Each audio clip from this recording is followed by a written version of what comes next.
feel like marriage is like peeling another layer off the onion. It's Mhm. like any big life transition really does that. But especially like you're now committed for life to somebody and like living in close quarters with them, like that Mhm. peels another layer off.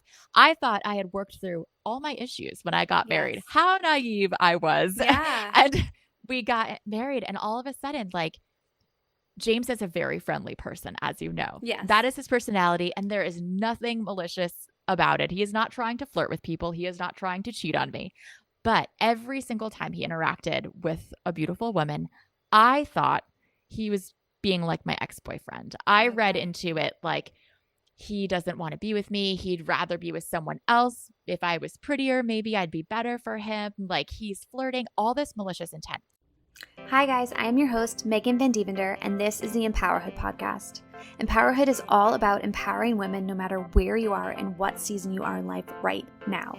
We provide encouragement, inspiration, and resources to get you through anything that you might be going through. Tune in and listen to so many incredible stories from women that have failed, celebrated, thrived, made mistakes. We can all learn from each other to become the best versions of ourselves.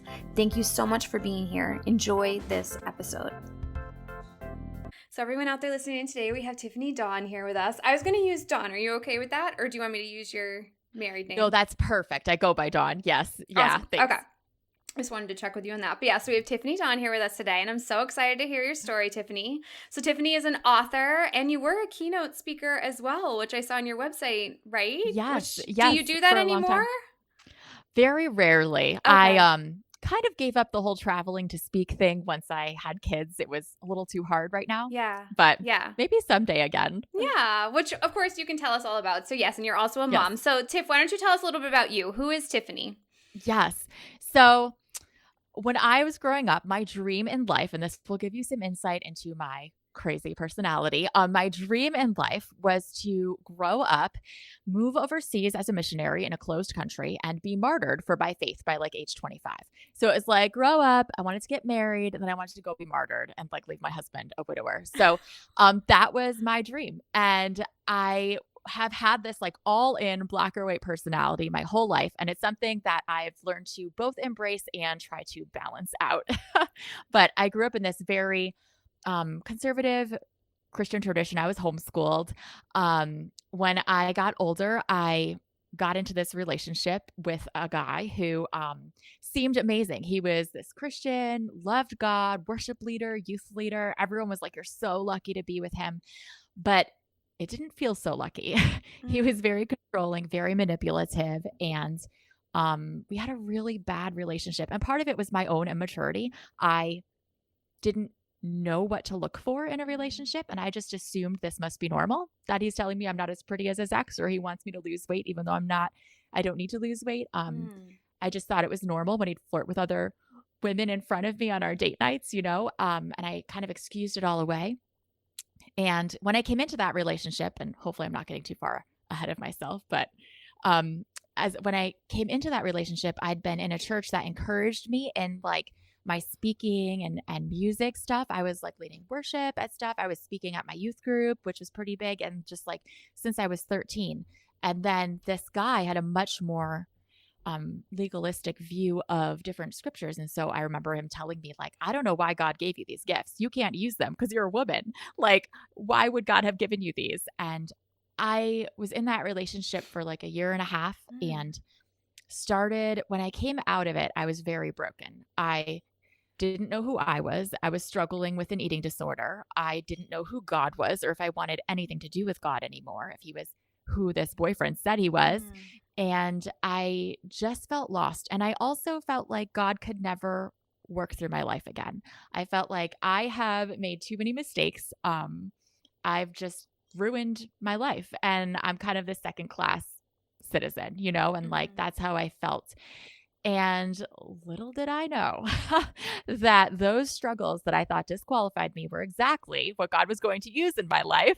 I love the verse in the New Testament where it's like, you comfort others with the comfort you've received. Yes. And totally what happened. I went through several years of just struggling and slowly healing and finding mentors who'd walk me through and just processing.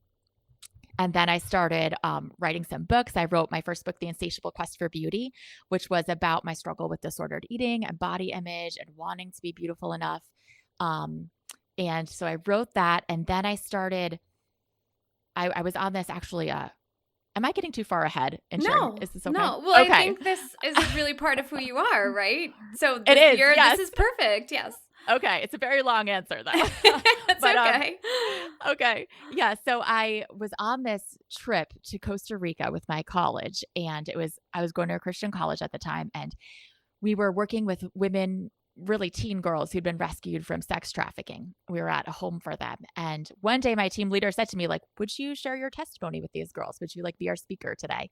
And I was like, what testimony do I have? Like, I honestly was like, my dad was a kids pastor. Like, I was homeschooled.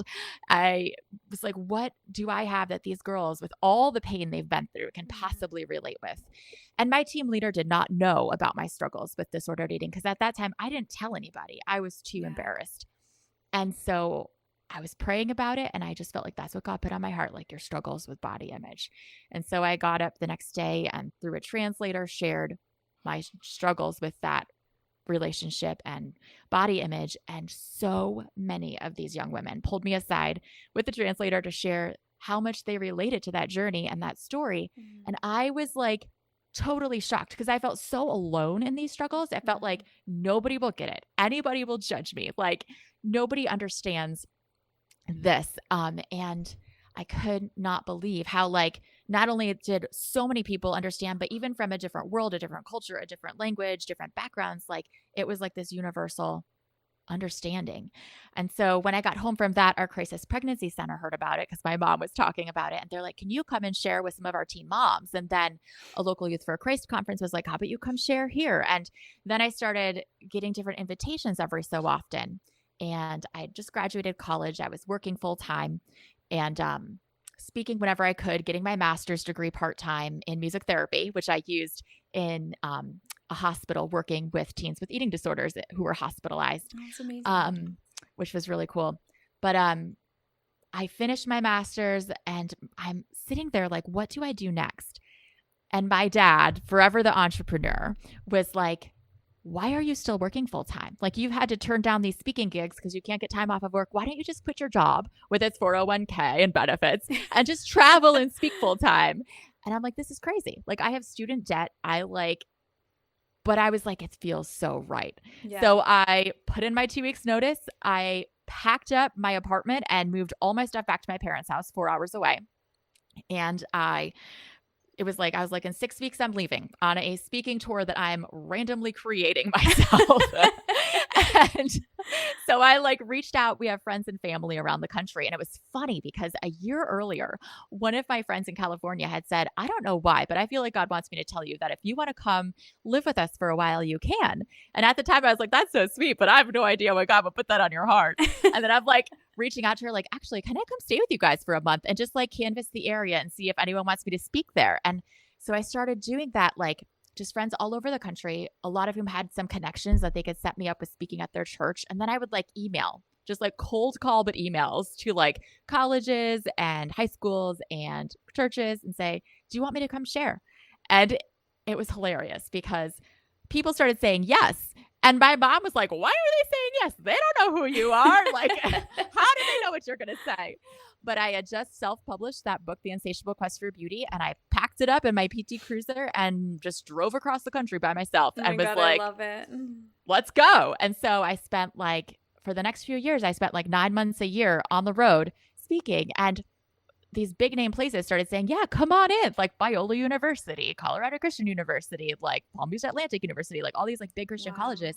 And then I started getting like videos up online. And then more places would see it and be like, oh yeah, come here too. And so I spoke at, I don't know, like over 250 events over the next few years. And just like churches, high schools, secular colleges, Christian colleges, conferences. And it was just like crazy. I'm like, is this life? You know? And like, it was so cool. And I was still very single, and it felt like it made so much sense because I had also wanted to get married young. Yeah. And I was like, why am I still single, God? Why am I still single? Mhm. And then this happened. And I'm like, oh, okay. Yeah, there was a plan. And so, yeah. And then after one of my tours, I was like, I really just want to meet somebody right now. And I just started praying, like, God, could I just meet someone, even if it's just for like, I don't know, dating for a little while. I just want some romance. And I got home from my tour and I was looking for insurance because I needed professional liability insurance for some of Mhm. the colleges I was speaking at because you're talking about eating disorders. And I called up this insurance company that my dad was friends with the owner. And he's like, oh, yeah, let me transfer you to James. And it turns out that James was somebody I grew up with. I had known since childhood, but I hadn't talked with him in years. Oh, no So way. we're catching up. Yeah, it had been like 10 years. I'd like heard about him. My mom like came home from a barbecue one time and was like, do you know who would make the best husband? James. He's awesome. And I'm like, okay. This was like 4 years earlier. And didn't think much of it. Apparently his mom had come and heard me speak and started praying that he and I would get together, which is No. hilarious. Yes. And so I call up the insurance company. He's working there. And so we start talking and he loves traveling. And I'm like, I'm here for a summer and I don't have a lot of friends here because I've been living in Rochester 4 hours away for a few years. So he's like, hey, come to like one of my get togethers with some friends, just like a dinner party Bible study we do every week. And so I went. And I thought maybe there could be something here, but there was not. Like he and I were like, no chemistry. We left and I was like, he is so boring. And he was like, she is so annoying. And then a few months later, I get back from another tour and he reaches out. He's like, been following me on Instagram because he loves traveling. He's like, I just want to hear about it. So we start texting and I'm like, okay, this guy's actually hilarious. He had actually gone through a breakup the night before I met him at that dinner party, which is why he was so off and not his normal Okay. I self. was going to say, like, I don't think of your husband as boring. So He is not boring. Yeah, it's not at all. he's very First entertaining. impressions. Yes. Okay. Yes. I prejudged him hardcore. And so we started texting and then we went on our first date and talked for 5 hours. And it was just like, this is different. And yeah, 7 months later, we were engaged. And 7 months after that, we were married. And then Wow. we tried doing some like traveling and speaking together because his job had some flexibility. He does commercial insurance. And so he works with nonprofits all over the US, Okay. especially the Eastern US. So, but it was pretty stressful trying to do that. And so Yeah. that's when I was like, I want to transition. I want to do less traveling. I'm getting burned out and I want to transition. And so James was like, why don't you start a YouTube channel? And so I was like, why not? Let's try it. So this was like, I don't know, 6 or 7 years ago now. And Okay. started a YouTube channel and I started putting out more content about relationships for young women. Mm. And that slowly grew. And that's a whole nother story. It was like so cool, like watching the different parts of the process God took me on in that time. Yeah. And, but yes, I started a YouTube channel. I wrote some more books. I have 3 more books out now and started some online courses and, eventually started doing more with Instagram and podcasting. And yeah, so now I'm a mom. I have 2 kids, a 5-year-old and a 3-year-old. Yeah. And I just work part-time when they're in school and just do social media stuff. So yeah, so that's we've been married 9 years this year. So Okay. very fun. Oh, that's Yeah. awesome. So now with your speaking and whatnot, and now that you're only working part-time, do you focus on mostly dating and relationships, or is it more still about like eating disorders and like that type of thing? Like what do you focus on to help people with your books and your speaking? Yeah, my first book was about the eating disorders, but all my following books were about relationships. So my second book is Boy Crazy and How I Ended Up Single and Mostly Sane, and that's about my journey through singleness. It's written like a novel. And then the next 2 books, one is called Before the Ring, which talks about like how to figure out if your relationship is healthy, things to look for before you get engaged. Mm-hmm. And then the next one is the Dating Couples Devotional Journal, which is really for any couple in any stage. But it's just like if you want to grow in faith together and you're not sure how to start those conversations, it's a devotional to use as a couple. Okay. Yeah. And so most of my videos, my courses, everything is all focused on relationships now. And I say like healthy relationships with yourself, with God, and your significant other. That's kind of my relational focus. Okay. I'm curious. So like what is normally your advice for, so I guess we'll start with single people. So single moms out Okay. there, single people, like, so what is your advice to find a partner that is suitable for you? Do you kind of like go with God's plan and like how it organically kind of showed up for you? Or like, what would you say to those women out there? Oh, so the biggest thing I would say is self-awareness, because I think a lot of times we can be hindering ourselves from a relationship without realizing it. Okay. And that was true for me. And I'm so glad I ended up with James. But there's a reason why I was single for so long. And Okay. it wasn't just God's plan. It was Okay. also my own baggage. I remember when I was like 24, I was like, I'd gotten out of that relationship and I wanted another boyfriend so badly, but it had been a few years. And every time a guy was really interested, like I'd go on lots of first dates, Mm. but anytime a guy was really interested, I felt like I was going to throw up all over him. I just was so scared. And I finally, at first, I thought this is the Holy Spirit protecting me. And there was some of that. But I think more so, it was my own trauma. And Mm. so I was meeting with my pastor's wife, and I just was like, is this normal to feel this way? And she's like, that's not the Holy Spirit. That's you need healing. And so I started going on this healing journey and processing. And I ended up getting into another relationship when I was like 25. And maybe I was 24, but it was around there. And it was like for a year, I was with this guy, and we'd meet with my pastor and his wife. And it was really terrifying for me to be vulnerable with somebody. Mm. And he was a great guy, and it was a really healthy relationship, honestly. And by the end of it, we were like, okay, like, do we move forward or are we not right for each other? And we just decided like something doesn't feel like it's quite right. Like we're not meant to be together, but it was Yeah. a very healing relationship. And so even with James, when we first started getting together, I remember like 5 days after he asked me out and I said, yes, I'll be your girlfriend. 5 days later, I'm like, I was about to break up with him because I'm like, I just don't know yet. I don't know. I feel off. Like, I don't know if Yeah. this is right. And it was just that fear almost made me break up with my husband, you know? Like, Right. and so I think that self-awareness, like if you find yourself constantly writing people off or judging on first impressions like I did, or, being quick to say, no, I don't even want to give them a chance. Why is that?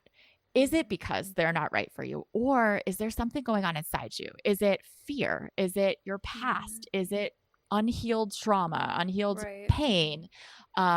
What's going on? So I think like for me, mentorship therapy is huge. Just like to get that self-awareness. So, like, okay, is the path I'm on going to lead me to this relationship? Because honestly, like it's very easy in Christian culture to be like, I'm single and it's God's design and I'm content and I'm just Right. waiting. And to use that as a cop out and an excuse for unhealed stuff in your heart.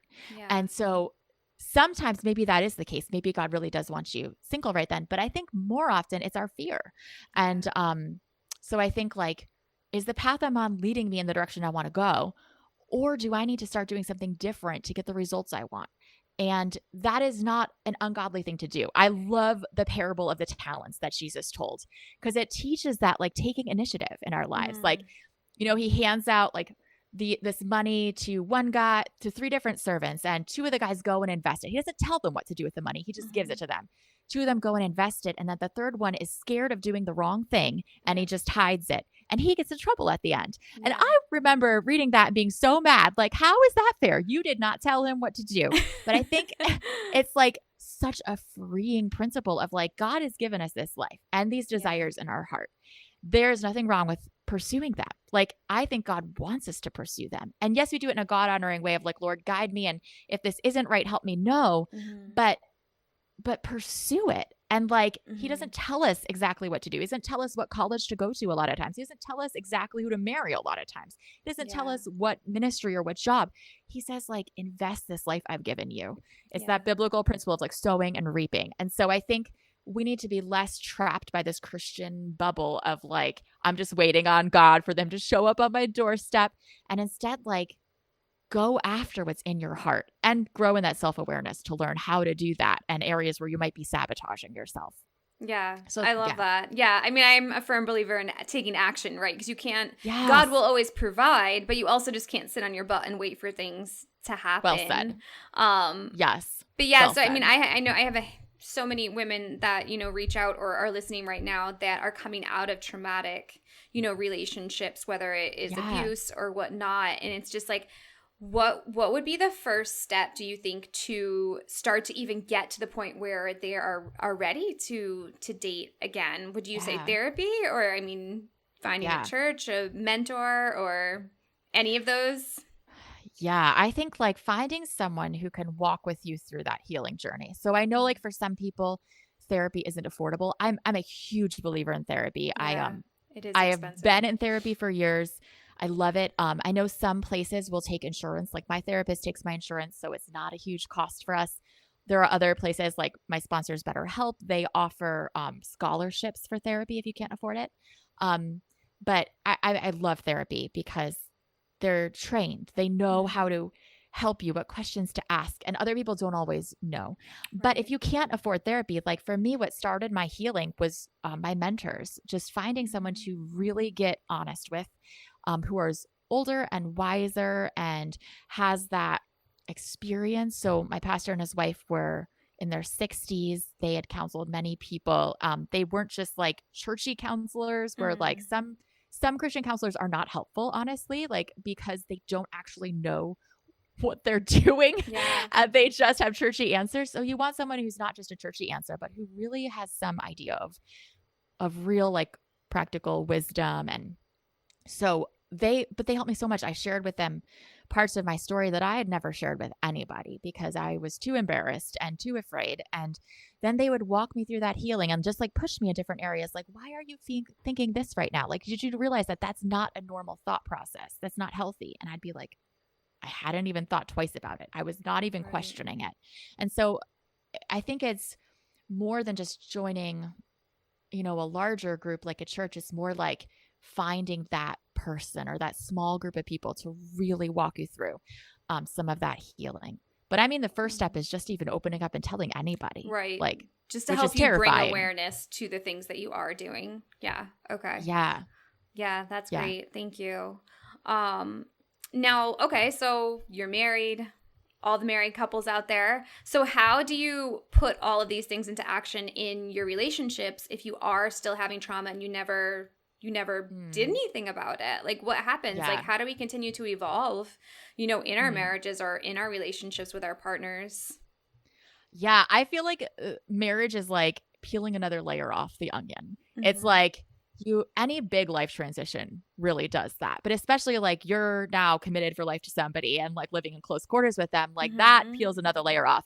I thought I had worked through all my issues when I got married. Yes. How naive I was. Yeah. And we got married and all of a sudden like James is a very friendly person, as you know. That Yes. is his personality, and there is nothing malicious about it. He is not trying to flirt with people. He is not trying to cheat on me.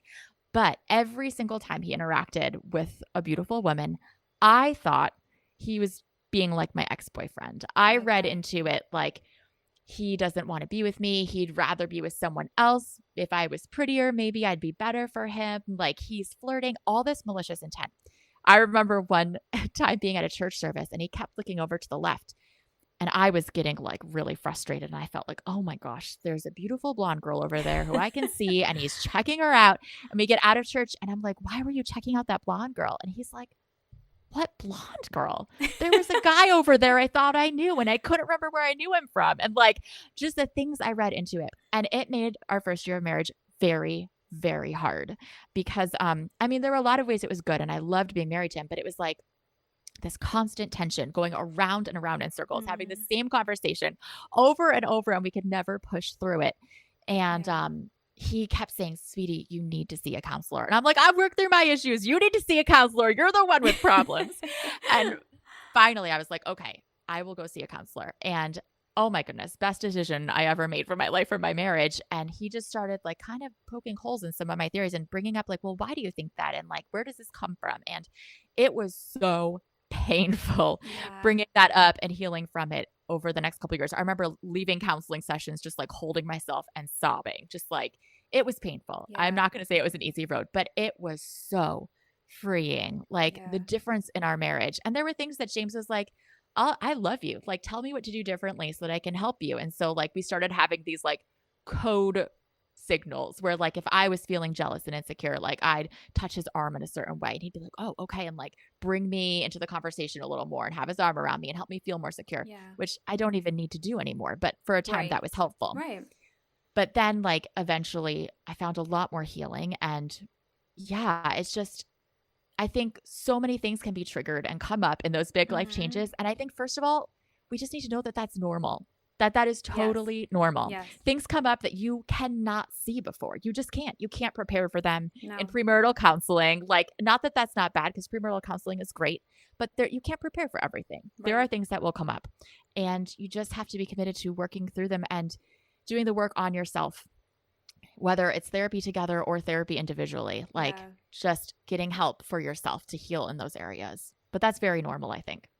Oh, I think Yeah. that's so normal. Yeah, I mean, I found with my husband, so we've been together for almost 15 years, but really a lot came out when we had our daughter. So I don't know, Mm, a lot of yeah. baggage I felt like came out with how I was raised, as a kid and Mm, how he was raised, and then you become a parent and you have all this stuff that's ingrained in you that you didn't even know was there, and then it all yes. starts kind of coming out when you become a parent. So Yeah. that was like a huge change for us to kind of find our way together and start becoming aware of Mm, the things that we don't even know we're doing, that we yes. watched when we were growing up. Um and just Yeah. making decisions together as parents instead of like, oh, that's what my parents did, and so somehow I'm doing that now, even though that's not what I Uh-huh. want to do. So that's Yeah. taken years and is still like an evolving Well, yeah, progress. because every year of their life, your child is different. So there's Yes. more things coming up. Yes. Yeah.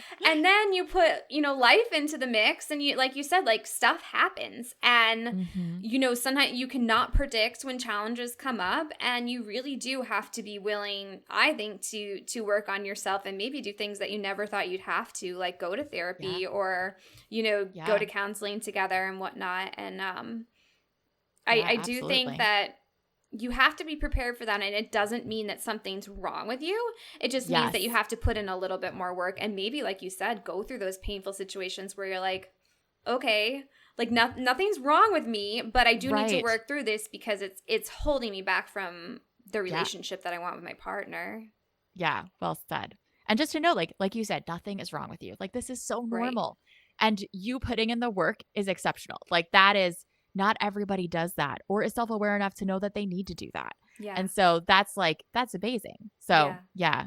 Yeah, and I also think like, so I saw something on your Instagram, I think, but it was just talking about how your life has changed so much now with your kids. And I Mm, think I like to bring this up because I think that's okay too, right? Because when you're like yeah. comparing what you used to do with your husband or your partner to Hmm. where you are now, and it might be like you sitting and watching TV together because you're tired, Right. right? But like there's nothing wrong with that, right? It's like you need Yes. to accept where you are now, and like, are you happy in it, right? Not Yeah. compared to what you used to be, but are you happy in your right now?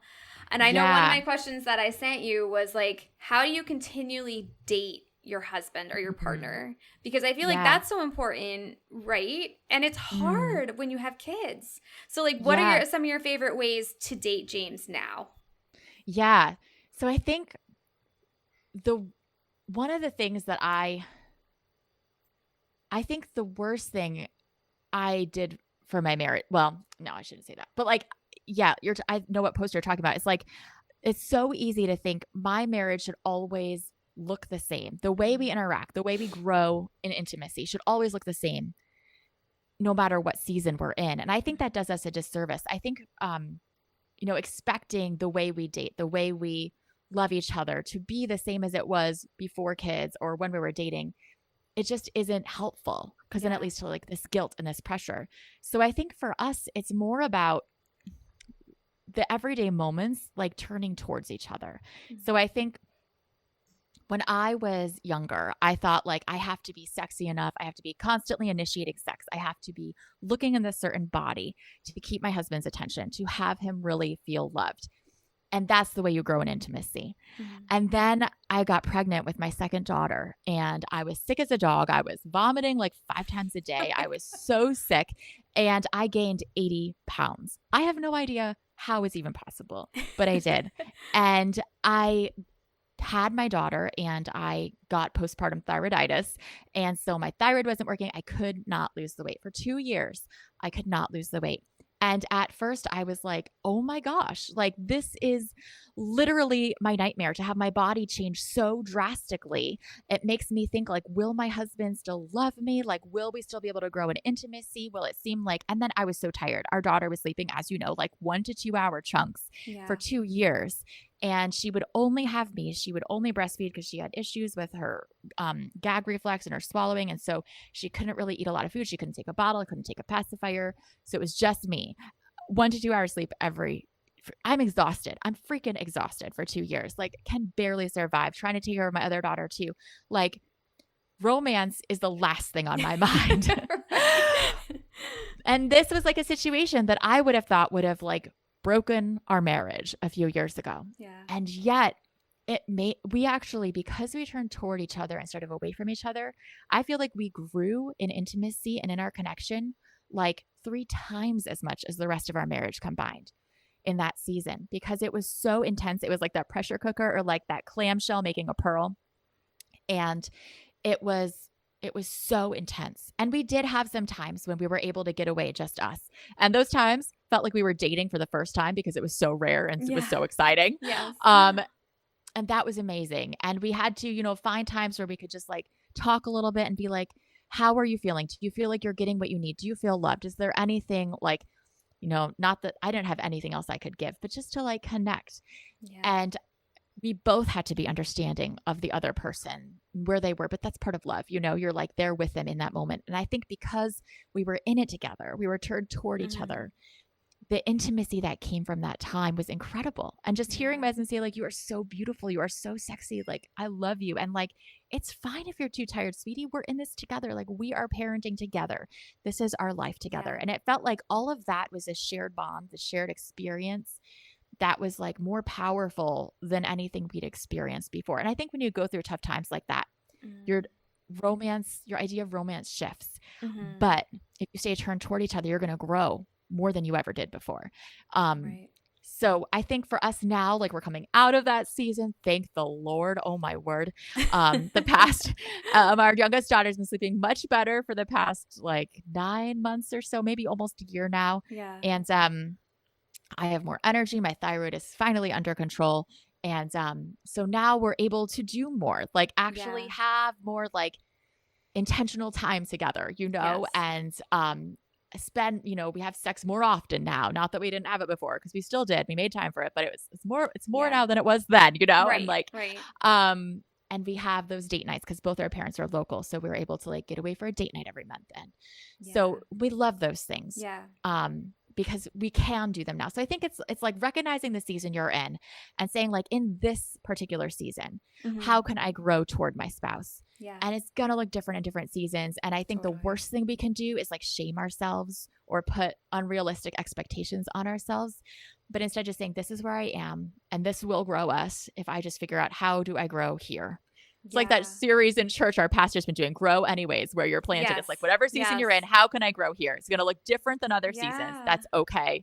How do I grow here? Yeah. Yeah. I love that, like right here too. Cause like, I mean, my husband and I just went through like a pretty tough year, like last year, just some unforeseen stuff came up. And, I kept comparing it to how we used to be. Cause we just moved here a couple of years ago. And I'm like, well, when we lived there, we were like this, and this, but I'm like, wait a second, like, what do I want now? And like, what makes us happy now? Where are we now? Like, because we want to grow, right? We don't want to be the same as we used to be, whether we were happy or unhappy then. Like, what can we do now? What do we love to do? Like, what can we do in this season, like you said, in our life now, and make it what we want to be now, not try to be what we were in the past or what we want to be in the future. Like, where are we right now? And so that's really helped. And I love what you said, turning towards each other. I mean, I like that term because it's like you have to be connected and on the same page and at least communicating with one another, or yes otherwise, I mean, you need that connection or there's nothing. And I think like little gestures go a long way, especially in hard seasons like that. For us, it was like if I'm at the grocery store and I'm like, oh, let me get this kind of chips that James loves, you know, like Yeah. he loves food. He's a foodie. So if I get like this fancy kind of chocolate bar, this fancy kind of chips, it's just like a little way to be like, here, I thought of you at the grocery store, Yeah. and like a way to feel loved. And it's something that doesn't take a lot of extra energy, you know, but like Yeah. builds that connection. Yeah. But yeah, I love how you were Totally. saying, like, what do I want now? That's so Right. healthy instead of comparing to the past. Yeah, Yeah. that's so good. Yeah. And maybe just setting little goals. Like so this year my goals, I did like tiny goals for my Uh-huh. yearly goals, and like one of them was like we will have a date night every single month. And like Mm. it seems so stupid. Like once a month probably isn't enough, and we might be able to make more time, but you know, as a parent and like business owner, Oh, it's yeah. busy. So it's like Yeah, I wanted it to be realistic. And absolutely. lately we've gotten down to like we're in the last week of the month, and I'm like, all right, well, you got to make time for me this week because we have Yeah. to have a date before the end of the month. But it forces me to do it, I feel like, because I'm like, no, I Mm. want to stick to this goal. So like maybe just Mm. setting those goals to be like, all right, we're gonna take time. It might be a really quick date, or maybe Right. not the ideal date that you want, but it's still that time together, like you said, intentional time where it's just the Yeah. two of you. Right. Because a date could be a picnic on your living room floor after the kids go to bed for Yeah. 30 minutes, you know, like, Yeah. yeah, you're not Yeah. limited. For Yeah. sure. I love all that. That's awesome. So where do you see yourself kind of going with your books and your, your online business? Mm. Man, I'm in this season where I don't know. I don't know. I want to continue talking about relationships. I also am talking more and more about my faith journey and a healthy relationship with God. So I have a podcast that focuses on that. But yeah, I don't know. I feel like so much of my time right now is invested in my kids and Yeah. our marriage and our home, and I just see so much impact from just being in people's lives who are around me, like Yeah. locally. And so there's different friends who we're just able to like really be there for them in tangible ways. And speaking and doing YouTube and all that stuff is great. And it does make a difference for sure. But there's like a different kind of difference that's made when you're like in someone's life on a day to day basis. Yeah. And so I'm really enjoying this season. So Yeah. I don't know. I don't really have any goals for the future. I don't have like, this is where I see myself. I'm kind of in a phase where I'm waiting to see what happens. You're going with the flow. Yes. I love that. I mean, I try to go with the flow, and take action, if that makes any sense. Yeah. And different seasons, different seasons, you Yeah. do different things with it. Yeah, totally. So your online programs, do those help people through dating, like with dating advice and whatnot? Where can we find those? Yeah. So one of them is called the Wedding Night Talks, and that is specifically for people who are Christians and who have decided to wait until marriage to have sex, or whether they have in the past or not, this is what they want to do in this relationship. So that goes through like everything from like, I never got a sex talk when I was growing up. So it gives like a non-awkward sex talk. And then it's like, here are things to think about before your honeymoon. Here's what to pack for your honeymoon. Here's different, just questions people have about sex. Here's expectations, like how you set your expectations. If you want to talk ahead of time, like maybe you don't want to have sex on the wedding night, you want it to be a different night, like here's just things to talk about. So that is one course. Another course is called Updating. My youngest is coming to say hello. Hi, Ellie. You want to come She's say out of her hi? firefighter bed. Hi, She Ellie. is. And she's not in fire gear right now, which is unusual.